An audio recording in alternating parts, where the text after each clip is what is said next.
These are the two tough guys. Do you think it's a coincidence they sent the two tough guys to the same player, Luka? It's the greatest compliment in the world. This is why the Draymond Green went after LeBron, because Golden State's like, we can't stop him. We can't stop LeBron. They sent Draymond after him to knee him in the you-know-what. The greatest compliment was Lambeer had to tackle Lakers, and they had to tackle Michael. And the Clippers have two tough guys. Now, they're not going to send Kawhi Leonard after Luka. They need his points. But they send the two other guys, the toughest guys they got in the team, they send them after Luka. You think it's a coincidence it's after Luka? This is why Larry Bird got punched in the face by Dr. J, because the Sixers couldn't figure out Larry Bird. And the Celtics were now overtaking the older Sixers. Not bothered by this. I'm not bothered by trash talk. Your naivete is not my problem. It's yours. This is, even in golf, intimidation wins. Intimidation is hitting the quarterback a second late. Yeah, the Clippers will get fined. All they cared about, get into Luka's head. That's all they cared about. Hey, you have baseball managers that tell pitchers, throw at him, I'll pay the fine. You know it, I know it. You know it and I know it. That's what they do. I want to get into somebody's head. Give me the list of guys in baseball who've been hit by a pitch, even in the noggin, career's over. Give me a list of NBA guys. Colin, are you saying, I'll make it real clear, intimidation wins? UFC, Tiger Woods in golf, NASCAR, bumping cars. You bump into a guy's car, you come around the next lap, and the driver's out of the car, giving the guy it's all about intimidation. That is the difference between the late Kobe Bryant and Rudy Gay. Kobe intimidated people, got in your face, talked trash. Rudy Gay, same size, super talented. Some guys don't want to go there. By the way, Luka was so distraught in unravel. Here's Luka after the game, after what was obviously a purposeful step on an ankle. I have my own thoughts, but I hope it wasn't intentional. And tell me, what do you think?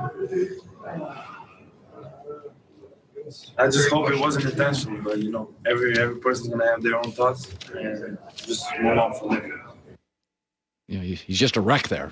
By the way, for years, I heard TV analysts brag about Bruce Bowen. Oh, I love the way Bruce Bowen plays. That is the way he played defense. You mean when he'd slide his foot under a shooter, so the shooter would land on his foot and spread?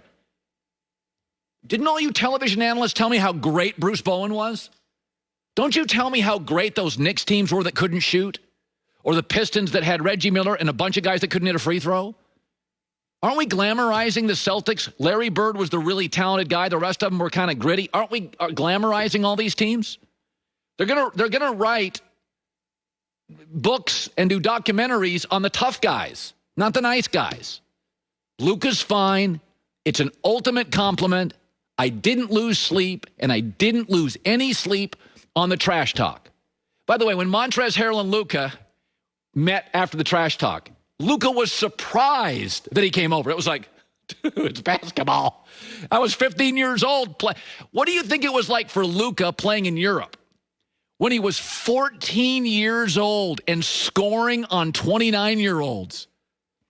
Do you think all the European guys guarding him were like, oui, cigarettes after the game? We make love with our socks on in Paris.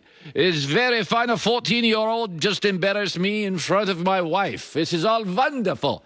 Luka has been a target for 8 years. European dudes who he embarrassed when he was 14 were going after him. This is why Luka's a star. This is why Luka's not going away. I said this the other day. This kid's going to end up 1 or 2 all-time scoring because they went after him and it didn't bother him. And they went after him in Europe when he was 15, and they're going after him in the NBA. It's just part of the process. MJ went through it. LeBron went through it. When they can't figure out how to stop you, they go to the next tactic, which is talk trash, intimidate, step on an ankle, little rib there. And you know what? Luka is going to drop 33 in his next game because that is what you do when you can't stop somebody. You do that. Come on. Let me shift to this.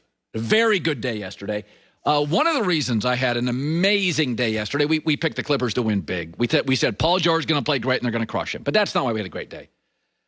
I had a great day because Russell Wilson apparently is going to play football into his 50s.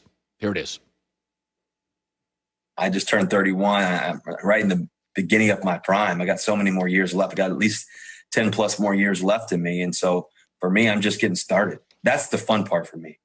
I'm just getting started. And so I want to keep going. I want to keep challenging myself and, continue to be better, better, and better, and better. And, my goal is to play at least another 15 years. Whew. So that's my mission. That's my goal. Good day for me. 15 more years of my favorite NFL player. Two things are happening in all of sports. Let's talk football here. Players are getting better earlier, especially quarterbacks. Camps, they got 10,000 throws by the time they're 12 years old, 365-day commitment. The quarterback no longer plays this sport, that sport, this sport, that sport. They're into football. They're into camps. They're in Elite 11. So they're getting better earlier. The second thing is they're lasting way longer. Personal trainers, personal chefs. Russell Wilson spends $1.5 million, has for years, on his body. There's no losers on this. I mean, it's great for the fans. You get your star players like Mahomes for 15 years, not 9, not 10. It's great for the league because they don't have to keep looking for the next star. They get their stars for 2 decades, not 1. It's great for general managers because if you do have to rebuild, it's always easier to rebuild with Lamar Jackson or Russell Wilson or Aaron Rodgers. So the rebuilds don't take it. A rebuild is like, we don't have a quarterback. That rebuild, you can miss on 4 quarterbacks. It's great for everybody. It's great for the league. It's great for fans. It's great for fantasy. There's no losers. And I do think Russell Wilson, LeBron year 17, Brady year 2021, I think he's got a lot of their habits and traits. He's really smart. He takes care of his body. He gets the big picture. Brady's always stayed away from politics mostly. Not that he doesn't have opinions. It just wasn't good for his brand, which was very corporate.